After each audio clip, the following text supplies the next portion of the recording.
we can't possibly understand them all.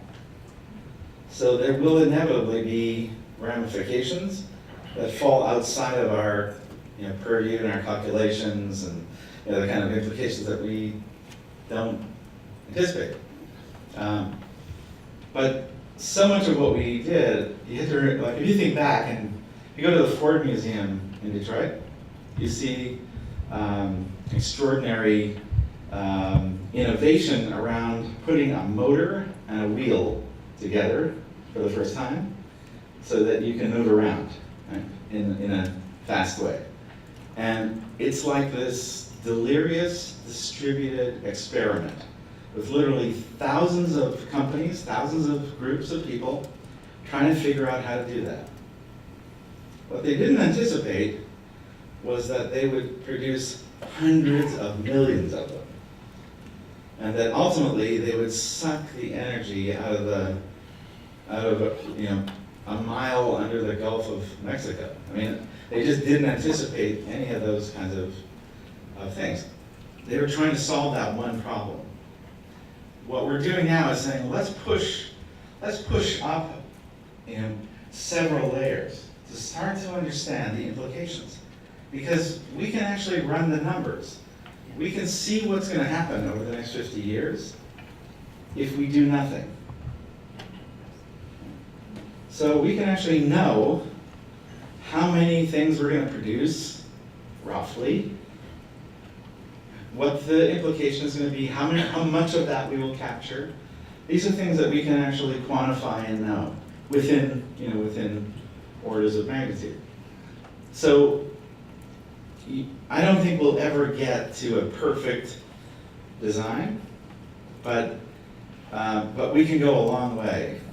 And we did a project for the Dairy Board here in Chicago on their sustainability programs, and it was a experience, an exhibition for them, and the entire thing was made out of poo. So everything in it was made from manure in this innovative new process that's developed by this scientist here in America, where they can make everything from wallboard to paper out of this material. So we said, well, let's just demonstrate it. And so you see that suddenly that output from that industry suddenly becomes an input and no longer a negative, and it becomes a positive. And that whole idea of actually understanding the cycles of things rather than as straight vectors is getting to a new way of thinking. Yes? So I work within government, state government in New York, and how do you see, or what is the difficulty that you've had in your current experience of trying to get this types of methodology and understanding within individuals whose primary concern is just providing for services to let people live for the next day?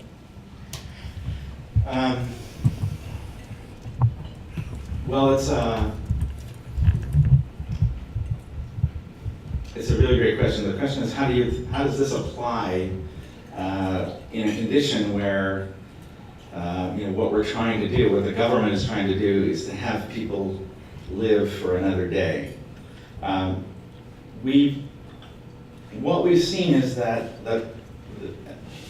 the core methodology of using a creative, innovative method to produce outcomes works whether that outcome is moving it from 1 day to 2 days or making a product that is less problematic. And so the same kind of methodology works. And I can show you a project that is the next one I was intending to show you that is in Guatemala, where we were invited to do just that. Basically, this extraordinary letter from the Minister of Education in Guatemala landed on my desk one day, and I eventually talked to this woman who explained that in Guatemala they had 36 years of the culture of death. They had a civil war that went on for 36 years that was kind of caught in this geopolitical vice grip between the West and the East. And that produced an inability to imagine a positive future in the citizen. And so they explained that in their country, when people thought about the future, they thought about violence, poverty, and corruption.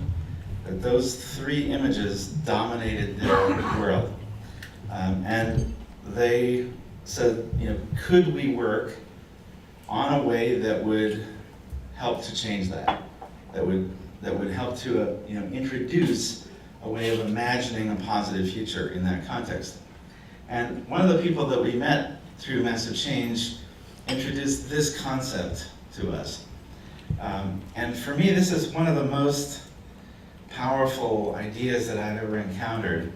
And it's the importance of, it shows the importance of optimism. That ultimately, if people think things are bad and getting worse, they do what is natural, which is to be defensive, selfish, to protect themselves and their family and their community. So they lock the door, they close the border, they hunker down. And on the contrary, when they see that investments are being made in their future, they want to be part of it.